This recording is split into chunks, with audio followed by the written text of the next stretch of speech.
मुझे एक बात समझाइए, ऐसा कौन सा मिडिल क्लास परिवार है जो अपने लाइफ में एक घर खरीदता है और उसको बेच देता है और फिर दूसरा घर खरीदता है। आई अंडरस्टैंड कि मिडिल क्लास का एक अच्छा सा बैनर बना देने से यूट्यूब पे बहुत अच्छे व्यूज मिलते हैं, तो 50 लाख में अगर आप बेचते तो 50 - 40 यानी सिर्फ 10 लाख पे आपको 20% टैक्स देना पड़ता है। मेरे हिसाब से मोदी गवर्नमेंट का ये मास्टर स्ट्रोक है। ये एक सबसे बड़ा मोटो है गवर्नमेंट का एलटीसीजी बढ़ाने के पीछे। निर्मला सीतारामन जी ने 2022 का बजट पेश किया और उससे खासे लोग नाराज नजर आए, खास करके यूट्यूब पे लोगों ने कह कह के मचा रखा है कि मिडिल क्लास को तो लूट लिया गया है, मिडिल क्लास को बिल्कुल धोखा दे दिया गया है। मोदी जी के जितने भक्त थे वो जुलाई आते आते सब उनके एंटी हो चुके हैं। और यहाँ मेरा सीधा इशारा सबसे ज्यादा क्रिटिसाइज हो रहे उस लॉ पर है जो लॉन्ग टर्म कैपिटल गेन पर है, जिसमें इंडेक्सेशन को भी हटा दिया गया है। बट आप लोग गवर्नमेंट सिलेक्ट कर चुके हैं, 5 साल तक यही रहने वाली है। आई नो इस पर भी डिबेट है, बट उस पर थोड़ा सा भरोसा रखिए और सोचिए कि ये जो ये लोग रूल लेकर के आए उसके पीछे वजह क्या हो सकती है। भाई वो ये तो नहीं कह रहे हैं कि लॉन्ग टर्म कैपिटल टैक्स बढ़ा करके वो अपनी जेबें भर रहे हैं। आखिर में वो क्या चीज़ अचीव करना चाहते हैं?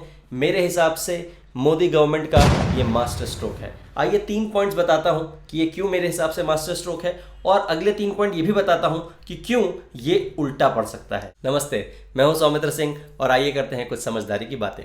पहले थोड़ा सा बता देता हूं कि ये long term capital tax gain का सारा लफड़ा है क्या। कोई भी इन्वेस्टमेंट जो आपने 1 साल के बाद कन्वर्ट किया प्रॉफिट में, उसमें ये टैक्स लगेगा। जैसे कि mutual fund, securities, stock equity market, आपकी रेजिडेंशियल प्रॉपर्टीज एक्सेट्रा। आपने मान लीजिए आज ये परचेज किया 10 लाख में और 1 साल के बाद आपने कभी भी 5 साल, 6 साल, 8 साल, 10 साल, 20 साल, 25-50 साल बाद बेचा, उस वक्त जो भी आपको मान लीजिए 1 लाख का 50 लाख मिला, तो 50 लाख माइनस 1 लाख 49 लाख, उस पर 12.5% टैक्स आपको गवर्नमेंट को देना होगा। इसमें इतना ज़्यादा बवाल क्यों मचा हुआ है? क्योंकि पहले इसमें इंडेक्सिंग था, यानी महंगाई जोड़ी जाती थी। आज 1 लाख का है, 50 साल बाद अगर हम महंगाई के हिसाब से उसकी दर जोड़ें, मान लीजिए 7% के हिसाब से, तो हो सकता है उसकी वैल्यू ऑलरेडी 40 लाख होती। तो 50 लाख में अगर आप बेचते तो 50 - 40 यानी सिर्फ 10 लाख पे आपको 20% टैक्स देना पड़ता। तो लोगों को लग रहा है कि ये long term capital tax gain को 12.5% तो कर दिया है, बट इंडेक्सेशन यानी महंगाई का जो एक पैरामीटर एडजस्टमेंट था वो हटाने से लोगों का टैक्स बर्डन बहुत ज़्यादा बढ़ रहा है, और ये सच बात भी है। बट गवर्नमेंट ऐसा क्यों चाहती है? आइए समझते हैं 3 पॉइंट्स में। पहले तो आइए मिडिल क्लास का ये बवाल हटाते हैं। आई अंडरस्टैंड कि मिडिल क्लास का एक अच्छा सा बैनर बना देने से यूट्यूब पे बहुत अच्छे व्यूज़ मिलते हैं। ऐसी बातें करने से बहुत ज़्यादा लोगों का ध्यान जाता है कि oh my God, middle class को लूट लिया गया, पुअर को और पुअर बना दिया गया, रिच को और रिच बना दिया गया, अडानी अंबानी पे ध्यान दिया गया और ब्ला ब्ला ब्ला ब्ला। बट मुझे एक बात समझाइए, ऐसा कौन सा मिडिल क्लास परिवार है जो अपने लाइफ में एक घर खरीदता है और उसको बेच देता है और फिर दूसरा घर खरीदता है? इस तरह का इन्वेस्टमेंट कौन करता है? और अगर करता भी है तो वो मिडिल क्लास नहीं रह जाता, वो एटलीस्ट रिच क्लास में चला जाता है। मैं ये बात मानता हूँ कि मिडिल क्लास स्टॉक इक्विटीज़ में इन्वेस्ट करना शुरू कर चुका है इंडिया में, क्योंकि बहुत तेज़ी से ये सिलसिला बढ़ रहा है। बट अगर वो इन्वेस्टमेंट करके कमाना जानता है तो वो मिडिल क्लास की श्रेणी में नहीं रहेगा, वैसे भी वो रिच क्लास की श्रेणी में चला जाएगा। हाँ, जिसकी जेब से पैसा जा रहा है उसको दर्द हो रहा है, लेकिन आप ये समझ लीजिए कि अगर आपको दर्द हो रहा है तो आप मिडिल क्लास नहीं, ऑलरेडी रिच हैं। पहला स्टेप है 2047 तक मोदी गवर्नमेंट चाहती है कि इंडिया डेवलप्ड नेशन में आ जाए। मैंने अपने पिछले वीडियो में बताया था कि उसके लिए बहुत सारे पैसे की ज़रूरत पड़ेगी। पैसा छापा नहीं जा सकता है, इसी पैसे को सर्कुलेट करके गवर्नमेंट के पास आना पड़ेगा, तो जो रिच हैं उनसे ज़्यादा से ज़्यादा पैसे लिए जा सके ताकि वो इंफ्रास्ट्रक्चर डेवलपमेंट में ऑल ओवर इंडिया यूज़ हो सके। रोड डेवलपमेंट हो गया, इंफ्रास्ट्रक्चर डेवलपमेंट हो गया, नए नए सेक्टर्स हैं, एआई है, ईवी है, हाइड्रोजन है, इन सभी सेक्टर्स में अच्छा इन्वेस्टमेंट करने के लिए अच्छा पैसा गवर्नमेंट को चाहिए, इसलिए वो इतना हैवी टैक्सेशन कर रही है। और आपको ये तो पता ही होगा इंडिया की पॉपुलेशन कितनी है। जस्ट सोच के देखिए, मोदी गवर्नमेंट मान लीजिए सिर्फ 5 साल रहती है और उसके बाद नहीं रहती है। इन 5 सालों में इस बढ़े हुए टैक्स के हिसाब से वो कितना हजारों करोड़ों रुपए इकट्ठा कर सकती है, जो कि वो पलट के देश के डेवलपमेंट में यूज करना चाहती है। ये एक सबसे बड़ा मोटो है गवर्नमेंट का एलटीसीजी बढ़ाने के पीछे। सेकंड, ये मास्टर स्ट्रोक क्यों है? क्योंकि गवर्नमेंट के 5 साल हैं, जितने टफ डिसीजन लेने हैं ना वो पहले साल में ले लीजिए। लोगों की याददाश्त कमज़ोर होती है, न्यूज़ बहुत सारी आती रहती हैं। जब 5 साल के बाद इलेक्शन का टाइम होगा ना तो हो सकता है ये चीज़ याद भी ना रहे, और उस वक्त कुछ नई नई अच्छी अच्छी चीज़ें हवा में चल रही होगी, हो सकता है उसके बेस पे इलेक्शन कैंपेन को पूरा का पूरा आधारित किया जाए। बट ये टफ डिसीजन हो सकता है देश की जनता ना समझे, इसलिए 4th या 5th ईयर में लें तो बिल्कुल उल्टा पड़ सकता है। इनकी लॉन्ग टर्म, इनकी लॉन्जिविटी पॉलिटिकल करियर के लिए बहुत घाटे का सौदा है। इसलिए फर्स्ट ईयर में जितना सुनना है, जितनी गालियां सुननी है सुन लें, लेकिन ऐसे टफ डिसीजन लें जिससे देश का भला हो।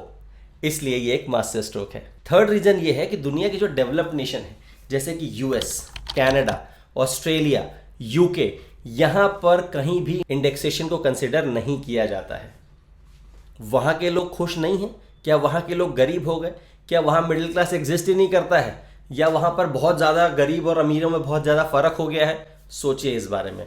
एटलीस्ट सोशल मीडिया का हुआ तो यही दिखा रहा है कि गवर्नमेंट यही चाहती है कि रईस रईस बन जाए, गरीब गरीब बन जाए। बट जिन देशों के मैंने नाम लिए वो डेवलप्ड नेशन है, वहाँ इंफ्रास्ट्रक्चर डेवलप्ड है, वहाँ पर ये चीज़ चली आ रही है। ऑफकोर्स कुछ चेंजेस हैं, कहीं पर इनकम लेवल को भी देखा जाता है, कहीं पर 50% ऑफ द टोटल प्रॉफिट को कंसिडर किया जाता है, बट स्टिल इंडेक्सेशन को इफेक्ट में नहीं लिया जाता है।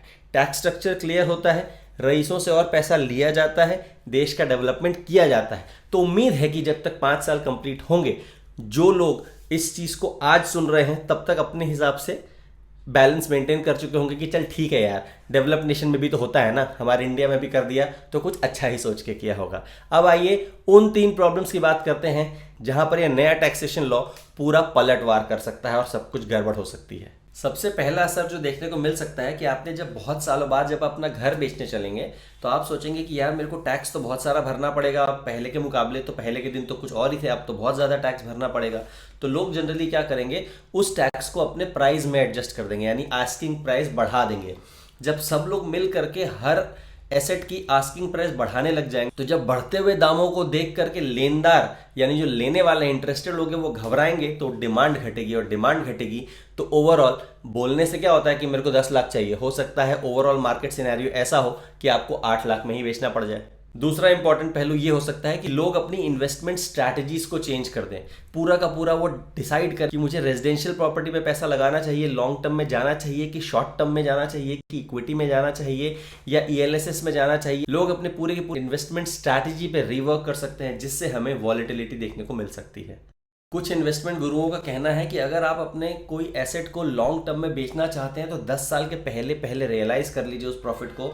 उस केस में आपका जो पूरा ओवरऑल प्रॉफिट होगा वो पुराने टैक्स रेजिम और न्यू टैक्स रेजिम के हिसाब से ऑलमोस्ट उतना ही बर्डन देगा। लेकिन कहीं आप 12, 13, 15 साल बाद उस चीज़ को प्रॉफिट रियलाइज करेंगे तो आप पे 2023 के मुकाबले टैक्स बर्डन ज़्यादा पड़ने वाला है। आप खुद भी कैलकुलेट करके देख सकते हैं। तो जब लोग कैलकुलेट करेंगे तो लोग अपनी इन्वेस्टमेंट स्ट्रैटेजीज को शिफ्ट करेंगे, किस में शॉर्ट टर्म में लगाना है, किस में लॉन्ग टर्म में लगाना है, किस सेक्टर में एलोकेट करना है अपने फंड्स को। तो इस तरह की वॉलेटिलिटी क्रिएट हो सकती है मार्केट में। तीसरा, जैसे ही बजट में अनाउंस हुआ, इससे पहले कि ये सारी चीजें इफेक्ट में आए, उससे पहले ही शॉर्ट टर्म में कई सारे लोग अपना दिमाग लगा करके कैलकुलेशन करके सेक्टर स्विच कर सकते हैं, प्रॉफिट रियलाइज कर सकते हैं, CA के साथ बैठ सकते हैं। तो शॉर्ट टर्म इक्विटी मार्केट में बहुत ज्यादा वॉलेटिलिटी आ सकती है।